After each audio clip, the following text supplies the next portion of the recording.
Hay historias que uno escucha y al principio cuesta creerlas. Historias que se nos quedan revoloteando en la cabeza como si algo dentro dijera, aquí hay algo más. Y hoy quiero compartirles una de esas historias. Una historia que muchos de ustedes me han pedido en los comentarios. Una historia que conecta un martirio, una maldición según muchos y una tragedia que marcó a Colombia para siempre.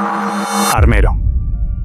Esta es la historia del padre Pedro María Ramírez Ramos. Y créanme, después de escucharla completa, ustedes mismos decidirán si todo fue coincidencia o algo más. Luego de subir el documental de Armero, muchos de ustedes me estuvieron preguntando en los comentarios que quién era el padre, que cómo lo habían asesinado y que no conocían de esa historia.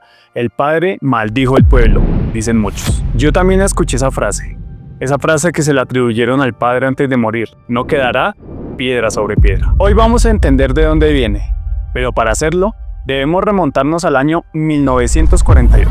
Pedro María Ramírez Ramos nació en La Plata, Huila en 1899. Un hombre calmado, reservado, muy disciplinado. Lo recuerdan como alguien de carácter firme, un sacerdote que no buscaba protagonismos, pero que tampoco se echaba para atrás cuando creía que algo era injusto. En 1948 llegó como párroco Armero, un pueblo cafetero, tranquilo, lleno de vida. Nunca imaginó lo que estaba a punto de enfrentar. En 1948 se desató el caos. Asesinaron a Jorge Eliezer Gaitán y en cuestión de horas, Colombia explotó por el tan conocido Bogotazo. Armero, que era un pueblo tranquilo, también se contagió de esa furia.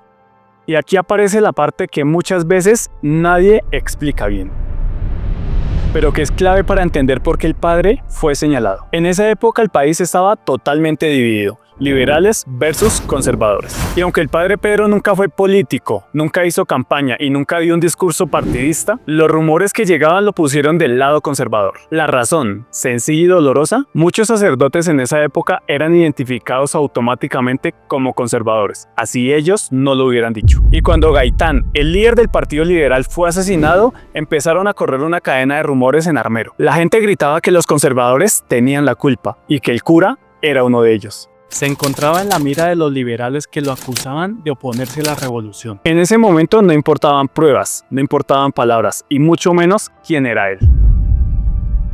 La turba estaba herida, rabiosa, estaban buscando un chivo expiatorio y encontraron uno en el padre Pedro. El 10 de abril, la tensión en Armero llegó a su punto más alto.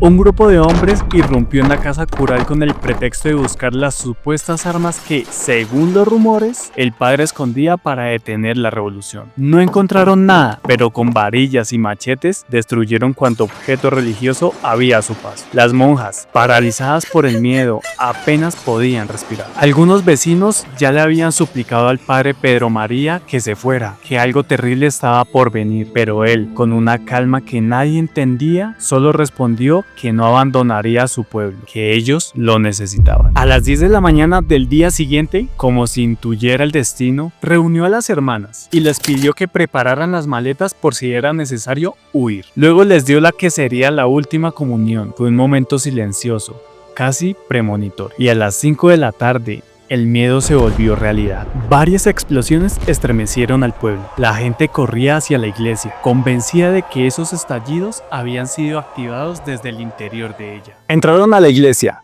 lo sacaron, lo golpearon, lo arrastraron frente al templo y en un acto de locura colectiva, lo decapitaron.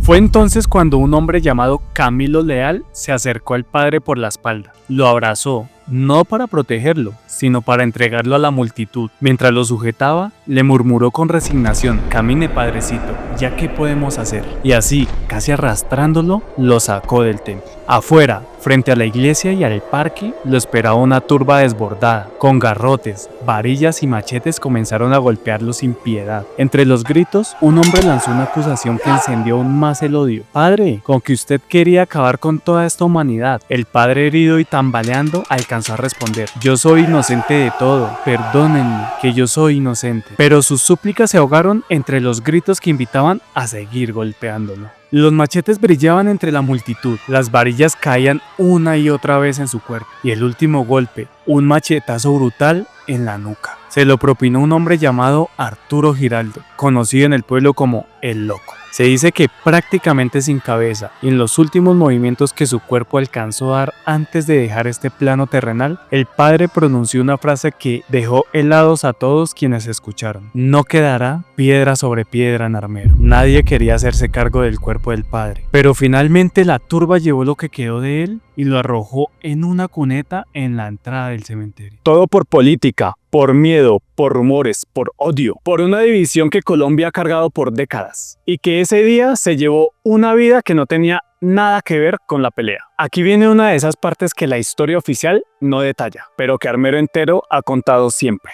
Nadie, absolutamente nadie quiso recoger el cuerpo del padre, ni los más religiosos, ni los más cercanos. Todos tenían miedo. Miedo de que les pasara lo mismo.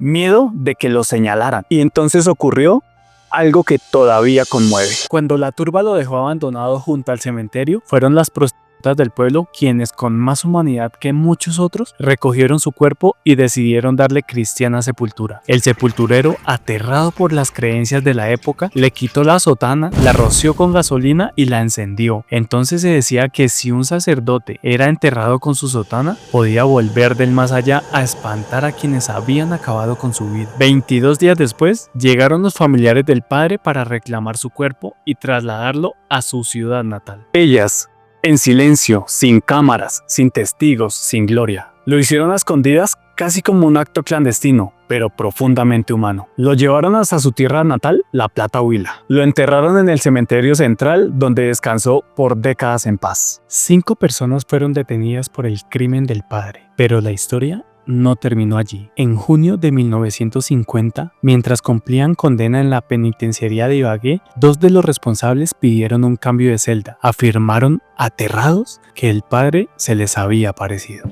Yesid Chaborro contó que escuchó una voz que lo llamaba por su nombre. Al voltear, vio la figura de un sacerdote gris caminando lentamente dentro de su celda. Paralizado, intentó entender lo que estaba viendo. El padre lo miró fijamente y le dijo: hay infierno y hay cielo. Esa es la versión más conocida, la que aún repiten quienes vivieron en aquella época. Sin embargo, algunos testigos del día del crimen niegan que el padre haya maldecido al pueblo. Dicen que lo único que pronunció antes de morir fue: Padre, perdónalos, todo por Cristo. Quien sí lanzó una condena sobre Armero fue el obispo de Ibagué, Monseñor Pedro María Rodríguez Andrade. Al enterarse de lo ocurrido, escribió una dura declaración: por cuanto Armero desechó al sacerdote que le fue enviado, no vivirá, dice el Señor Dios. No se apartará de allí la mano del Señor con la justicia y el rigor. No lo libraré ni del rayo, ni del terremoto, ni de la muerte repentina, porque allí fue vertida la sangre del inocente. Esa sangre se convertirá en maldición, y me causa náuseas la ciudad que rebosó la copa de la abominación. Maldigan los ministros del Señor por cuanto no hubo mujer ni hombre que tomara la defensa del sacerdote. Que su nombre sea borrado del libro de los vivos y sea borrado de la faz de la tierra. Sea devorado por los elementos descontrolados de la naturaleza y su suerte sea con los ángeles rebeldes si no se enmiendan. Amén. Después de esto, la ciudad quedó varios años sin sacerdote y se prohibió celebrar cualquier Eucaristía. Incluso si un cura viajaba en tren y debía pasar por Armero, se le ordenaba dar la espalda al pueblo. Así comenzó a crecer la fama de Armero como un pueblo maldito.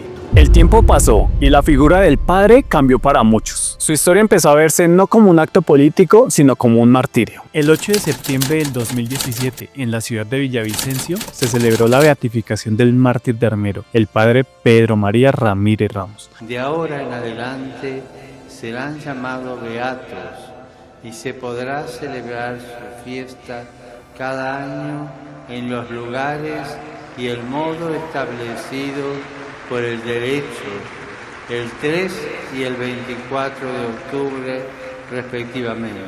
Y para quienes no saben qué significa la beatificación, lo explico sencillo. Cuando alguien es beato es porque la iglesia reconoce que esa persona fue realmente buena, que vivió con una fe enorme y que su ejemplo vale la pena recordar. Es como decir, esta persona fue tan correcta y tan entregada que podemos honrarlo públicamente. Aquel día, durante la visita del Papa Francisco a Colombia, el nombre del padre fue honrado oficialmente y su historia por fin reivindicada ante el mundo.